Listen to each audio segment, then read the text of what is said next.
लेकिन अब back to square one, वहां पर सीज फायर है।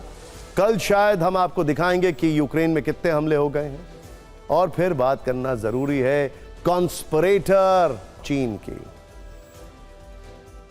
साजिशों के शहंशाह चीन की।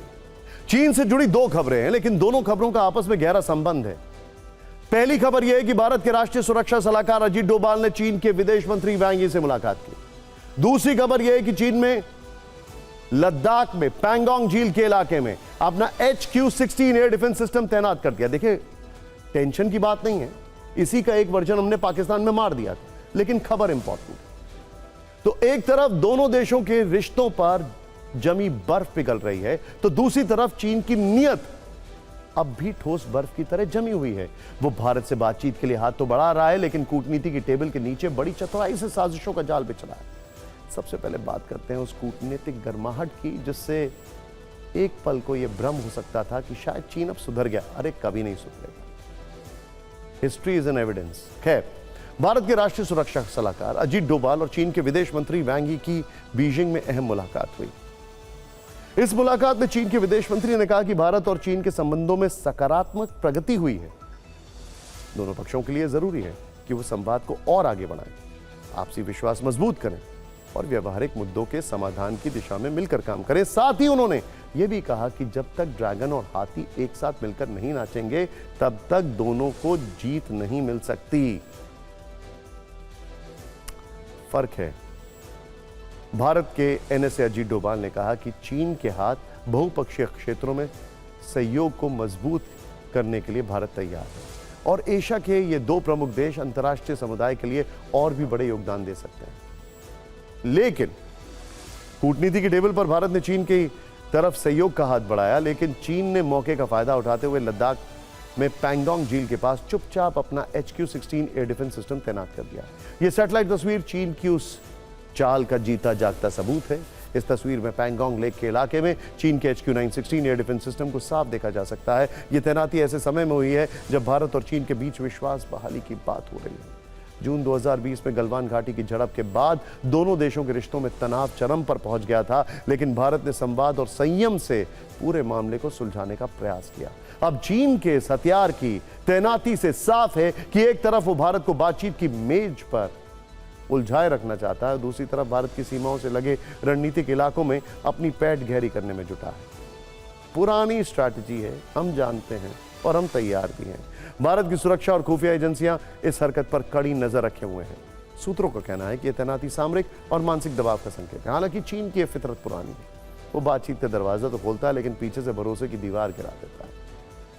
खैर, ईरान इजराइल युद्ध में बेशक आज सीज फायर का ऐलान हो गया, लेकिन ट्रेड वॉर में अमेरिका अभी भी फायर मोड में है।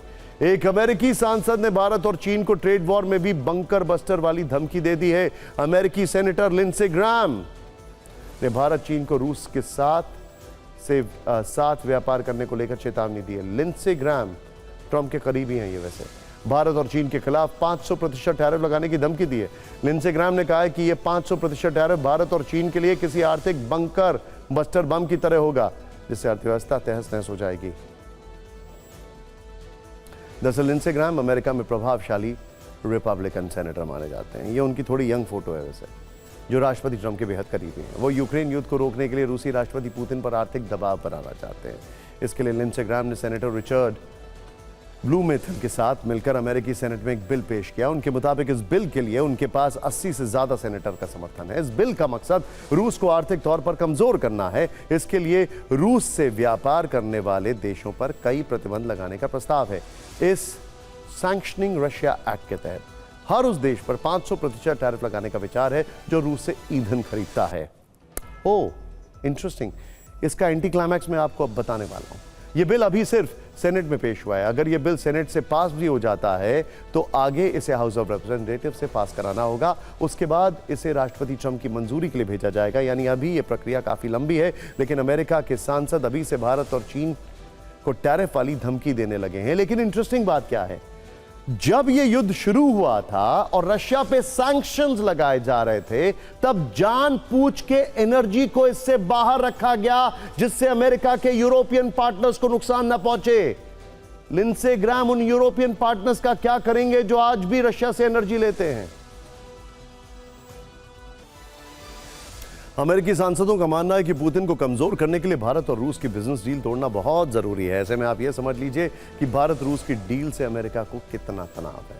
दरअसल अमेरिकी प्रतिबंधों के बाद भारत और चीन ही रूस से सबसे ज्यादा कच्चा तेल खरीदते हैं। रूस के 70% कच्चे तेल के खरीदार भारत और चीन ही है। भारत तो अपने कुल तेल आयात का 35% रूस से खरीद रहा है। रूस से प्रतिदिन 16 लाख बैरल कच्चे तेल का भारत में आयात होता है। रूस से तेल खरीदने में भारत का भी काफी फायदा है, क्योंकि रूस से भारत को कम कीमत पर कच्चा तेल मिलता है। इससे साफ है कि रूस और भारत की कच्चे तेल वाली डील इन देशों के लिए फायदे का सौदा साबित हो रही है, जिससे अमेरिका बेचैन है। यही वजह है कि अमेरिकी सांसदों की तरफ से टैरिफ वाली धमकियां दी जा रही है। इंटरेस्टिंग बात है, भारत का पैसा बचता है तो वो खर्चा क्या अमेरिका के प्रोडक्ट्स पर नहीं करता है? सोचिए, मैथ्स है और उससे भी बड़ी बात कॉमन सेंस है।